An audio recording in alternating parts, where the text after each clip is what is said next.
on how this generation is the first generation to begin to experience the impact of climate change and the first generation that must adapt to it.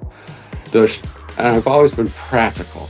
The carbon taxes and prevention and resilience tend to be part of an elitist green organizational format, which is the subject of my next book, The Green Elite and How to Close the Gap.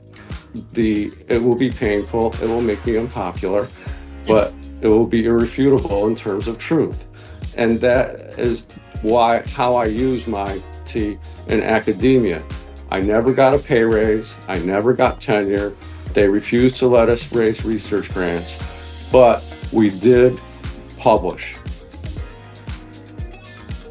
Hi, everyone. Welcome to another Now Boarding episode. Today, I have the privilege of talking to Robert Collin. Robert is very accomplished, and it's an absolute honor to be able to speak with him. And so, thank you so much for joining me today, Robin.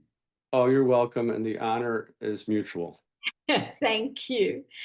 Okay, Robin. So, let's start off by asking you something which I'm personally very curious about. You've worked across law, social work, environmental planning, and you've been doing it for over 40 years. So I'm curious to know what actually motivated you to connect these fields rather than staying within them independently, as in just choosing one discipline out of these multi disciplines that you've been a part of. So, what motivated you to actually combine them all? My main unexplained motivation to myself and others is always to help the most vulnerable, no matter what. I was also young and very naive. I entered law school at the age of 20. And school was very easy for me, but not my focus. While I was in graduate school, I worked for Planned Parenthood in the South Bronx. While I worked for legal aid, I worked for the NAACP Legal Defense Fund. And it's always in my heart, I've been a social worker, but I'm gifted intellectually with other fields. And studying how to make meaningful social change, I looked at power. Power is law. And so that's one of my interests in law. I never really hung out a shingle because I only advocate for vulnerable people. So but the power of law is undeniable. With urban planning, I thought rationality. I was naive and thought that if we have knowledge of the facts, we can change beliefs. But facts don't always change beliefs. Correct. So I've been trying to reframe the climate issue in a way that makes beliefs less polarized. But to answer your question directly, it's always been to most efficiently in our 80 years on Earth to help the most vulnerable people and nature. I don't know why nature. I've always been hiking alone, mountaintops and things like that. I don't take those risks anymore.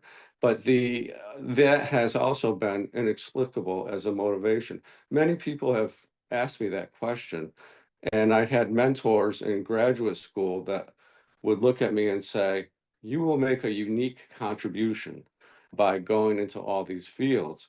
So it's been interesting. The code of ethics in law and the code of ethics in social work, one would get me disbarred in the other. They conflict. Yeah. And so I have to not necessarily practice that directly. My social work focus has been on community organization and mobilization. I happen to think I would be a very poor counselor, although I end up counseling a lot of people. And I've used social work magic in some of my books to decrease climate anxiety and to make anxiety into action, to focus on flourishing.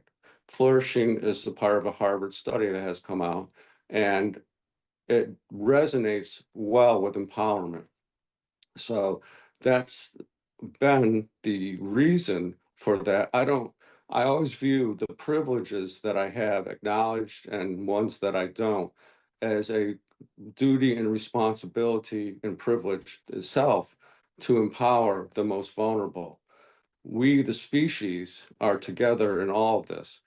And I just have always, since a young age, I read the Bible, the King James Version Bible, twice by the time I was 15, and thought about going into the ministry, but I didn't see results that I wanted to actually help people all around the globe with that. So I've always had that burning question of how, just in my Bob world, I can be the most helpful, to help the most vulnerable in the short time we have on this earth. What are some of the actions that you've taken, and what kind of impact has that had, and what kind of changes have you seen in people's lives, whomever you have tried to help? What kind of changes and impact have you seen as a result of you being there for them? Very good question. One, I refuse to be compromised. I do not take money for justice ever. Two, we don't have children because they come after children to compromise you. And three, I'm only members of organizations that I start. I don't join other organizations. So one of the most impactful actions, and I work with others. It's not just me. I work with others who see me. Three African American men in my life have given me a chance when no one else has. Dr. Alphonse Pickney, head of Hunter College Sociology, Dr. William Harris, Urban Planning, and Dr. Lee Pelton. These African American men, they didn't hug me and welcome me and were super friendly, but they gave me a chance to do my work. So I'm indebted to those shoulders that I stand on. The most effective thing that myself and others like me, including my wife, Robin Morris Collin, was to start the first state agency on environmental justice while we were in Oregon, and I was teaching at the University of Oregon. This state agency survived for a long time because we never asked for much money. That helps you stay alive. Yeah. But we had in our formation 12 members, four by law were mandated to represent groups of color. We had required inclusionariness that may have been illegal. I don't know. It was never challenged. We always had full participation. We always had quorum, and we had many forums with many communities that were otherwise unheard that would never go. Farm workers, African American, immigrant communities, all would come to us for a space and place to address the government. The governors that I served under this were quite accommodating because, in deference to my publications and high status training from Ivy League schools and so forth, they thought that it was okay to include us. Now, I did this with my wife, Robin Morris Collin, and together we were more than the sum of the parts. So that was called the Environmental Justice Task Force. And because I knew other states would claim to be the first, I wrote a law review article ensconcing us as first called EJ in Oregon, It's the Law. And when New York and California and Massachusetts all claimed to be the first, I sent them a copy of the law review article. And so that co-option by bigger, powerful states of the justice motives that we did was very useful. It was also a platform to testify to the state legislature. After University of Oregon, we moved to Willamette University, which is contiguous to the state legislature, and I became a fixture in the state legislature. I testified on unpopular issues. I testified on place studies instead of case studies, with indigenous knowledge being put at the forefront of doing this, and it eventually was effective. A recent example of what my publications have done in terms of effectiveness is my climate change in the classroom book. And as I was writing the preface, the Oregon legislature last spring was considering a piece of legislation to put climate change in the classroom, not just science, but arts and literature and music and how we feel life, really. And so the preface is a bit advocacy for state legislatures that rather than necessarily all educators. But it passed, it became law. And that was one example of how myself and many others, I'm sure, many other unseen, unknown, authentic heroes and sheroes really came to the fore to get this done. It's a coastal state, so they have tsunamis, they have earthquakes, they have volcanic blasts. They live closer to the climate and many wildfires to the skin in the game, as they call it, in terms of climate change. The big jump for me from environmental justice to climate justice, to climate change, was a quote by President Obama on how this generation is the first generation to begin to experience the impact of climate change and the first generation that must adapt to it. The, and I've always been practical. The carbon taxes and prevention and resilience tend to be part of an elitist green organizational format, which is the subject of my next book, The Green Elite and How to Close the Gap. It will be painful, it will make me unpopular, but it will be irrefutable in terms of truth. And that is how I use my T in academia. I never got a pay raise, I never got tenure. They refused to let us raise research grants, but we did publish. So that gave them the use of our credibility for their organizational credibility. It helped them get accredited for PhD programs, things like that, but no personal gain. And I felt pure about that. One large oil company, Chevron, offered me $10,000 a day as an expert witness in an oil case in a Black community in Texas. I didn't say no, I didn't say yes. They would Federal Express me something every day, and I would turn it over to the other side. So, as one of two federal accredited expert witnesses in US courts, I have to be super knowledgeable and super uncompromised. And it's difficult at times to do that. This is my personal stance. My wife's values and ethics and behavior in that matter is different than mine. But if one of us has to do it, I will do it. So having those books, having those degrees, having the ability to persuade really, I think, helped empower farm worker groups to get organized and not just organized, to get mobilized. The fear of retaliation is very strong in oppressed groups because it's very real. They will knock out the leaders. They will prevent any farm worker group complaints. They won't get the ability to do the work on the farm next year. But by having me at the front, a white male with a lot of publications and degrees, and that's impeccable, that gave them courage and a space and place to have a voice. I don't speak for them, they speak for themselves, but I will speak any way I can to give them that authentic voice. That created trust, and trust is very hard to create and very easy to destroy, especially when the retaliation can take away the food for your family. So that I think was very rewarding to me to see these types of groups do that. The courtroom issue was a disappointment because it's plaintiff and defendant and not the environment.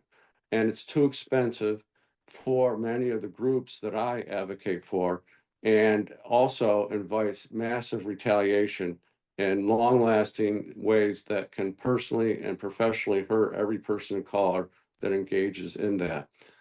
Now, when I see your podcast, when you have the young Spanish man talking about the gorillas, when you have the young Filipino woman here in my state, Maryland, doing climate with art and going to Italy for her symposium, I hear another authentic voice in your voice. And I see how you're doing in many ways with this podcast, what I've been doing in my own ways. And so together, our voices will raise those of the earth that we need. And the word passion, I find odd. I There could be passionate serial killers, so that would make me nervous. But the passion of goodness, the passion of empowerment, the passion of lifting up those voices that without which we will not do climate adaptation. Blue collar workers, those that build the roads, the mothers that mind the children while the workers are out doing the actual physical intensive labor, they have not been included. And that will be a weakness. So we, the species, are stronger by doing what you and I have been doing and continue to do with every last breath. And maybe even then some. One issue is the denial of ego. I've had a lot of retaliation. One case was that the books we did with the largest publisher of narrative references, the encyclopedias we wrote, writing encyclopedias, writing the first book on the EPA, writing all these first. We had a fight with one of the editors in the Battleground Environment book, and he didn't think Black farmers were an environmental issue, and I did. I don't go backwards on that issue. He got sent to the printing room.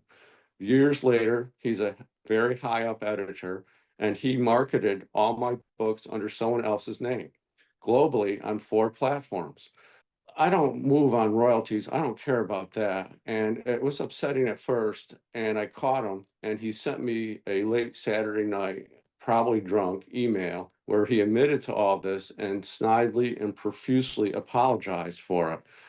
Now, if you take my ego out of it, it's the thought that counts. It's the thought that counts. And so I wasn't that upset with his retaliation, and still we saw ink. It got out there. And to be a narrative reference, it has to last on paper that for 250 years, according to the international laws of what narrative references are. It's going to be there, as I alluded to earlier, long after our last breath.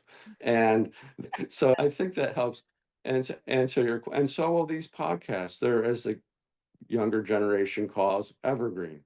And Yeah. they will see these voices and images, and they will give the power, like the Spanish man you had with the gorillas, saying when you asked him a similar question, and he says, I hope when at least Spanish people see this, they will see a path forward, a way to go.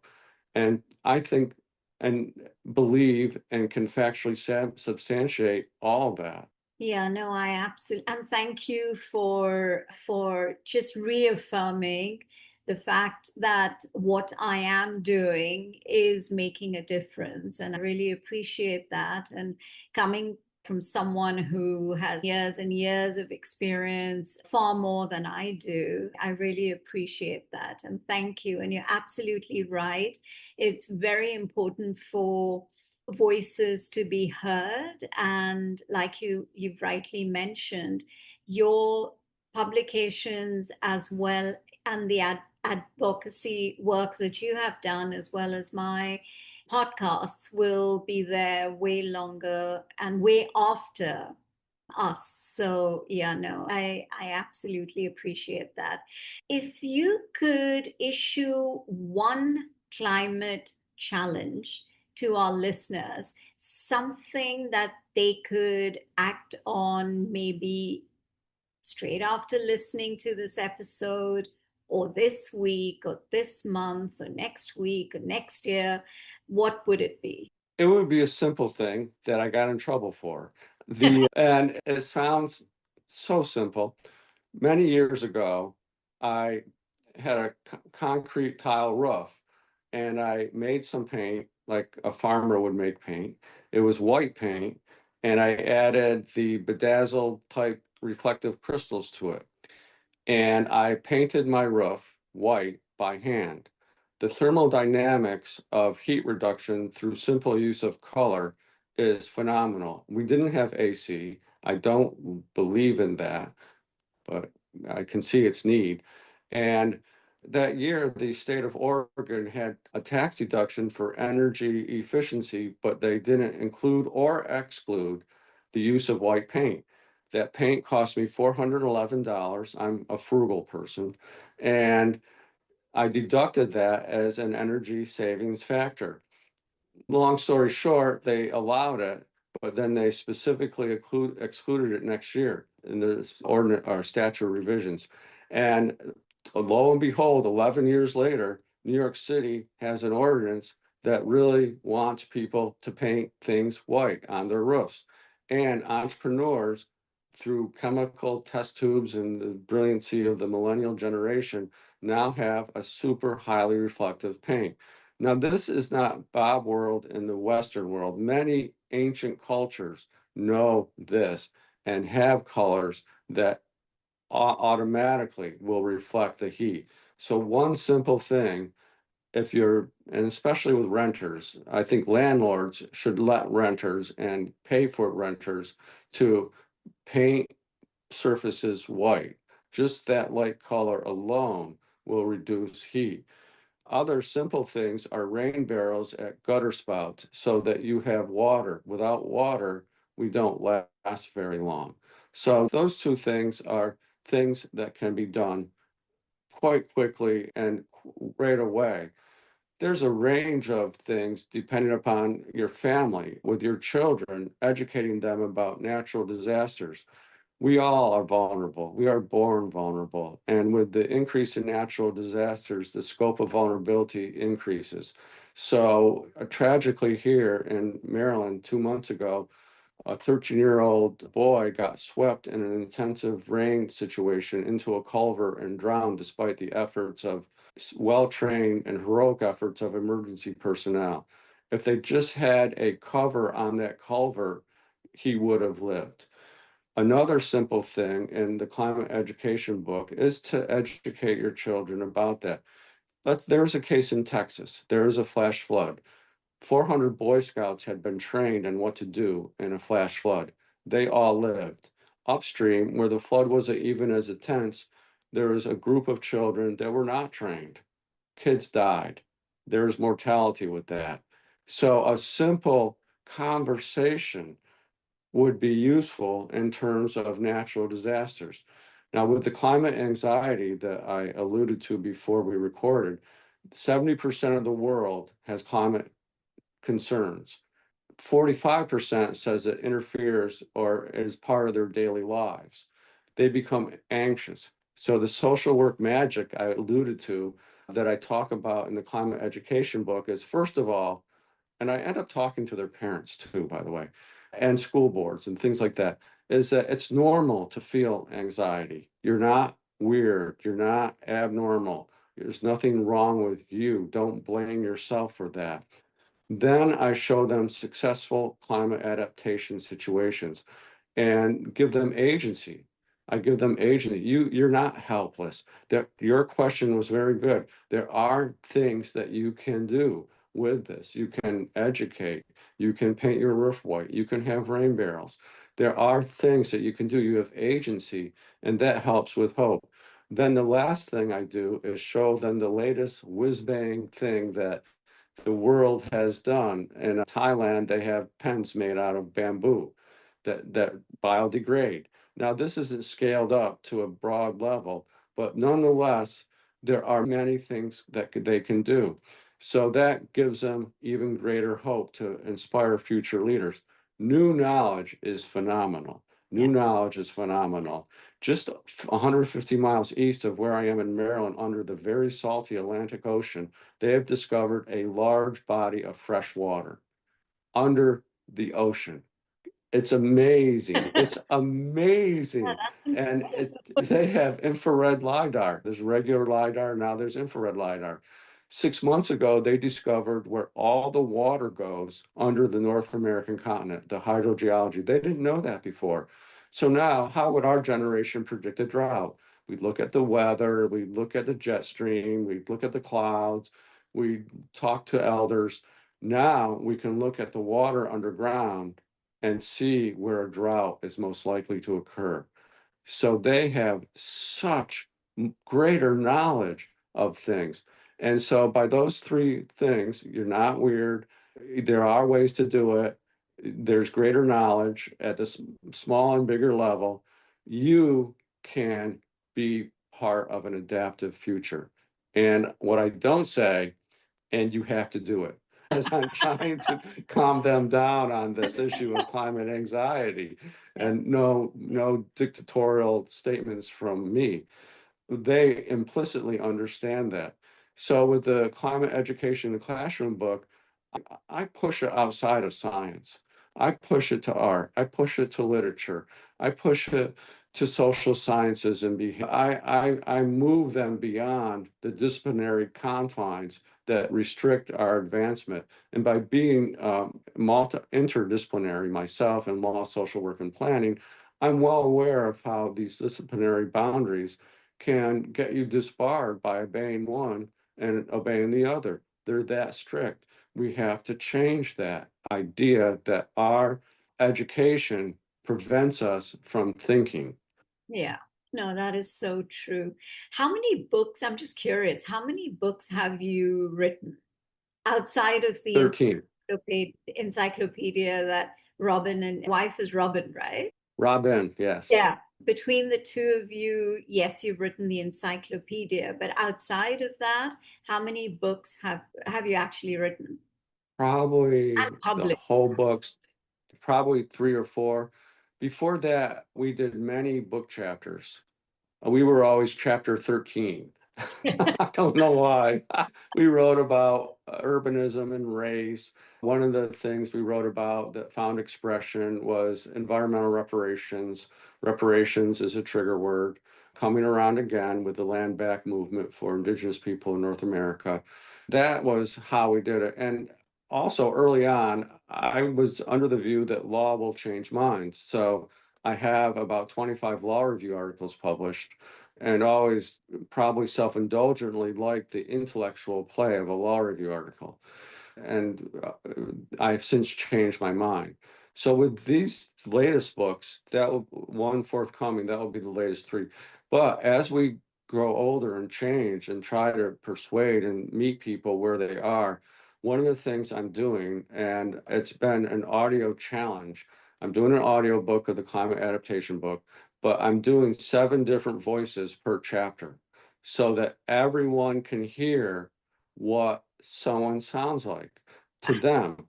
Now it's for vulnerable people because can you imagine being blind and hearing a flood? Or being deaf and seeing a big storm. And so protecting vulnerable people from the risks of natural disasters is the reason why I did that. And the use of voices, I use very conservative voices. One conservative voice in the US is Burt Reynolds.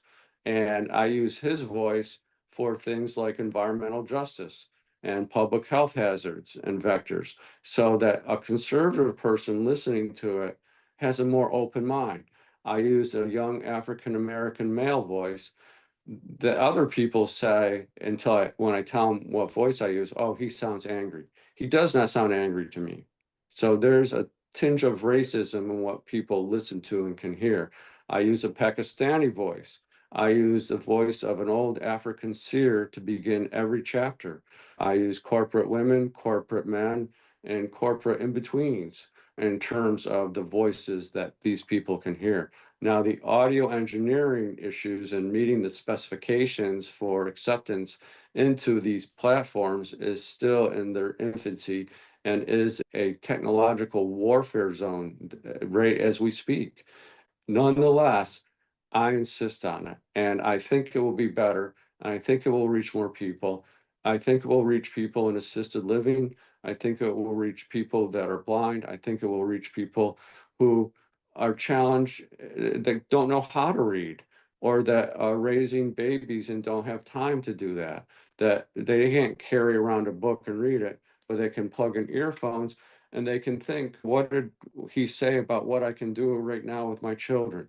And here's teach them about natural disasters. And you yourself learn my education book incorporates families, incorporates the actual communities where people live, work, play, and worship.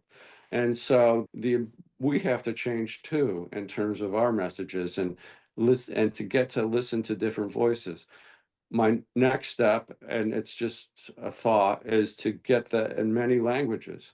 And it's a nonfiction science book. So I looked into what audiences would actually listen to it. I thought Mexico speaks Spanish, maybe they would listen to it.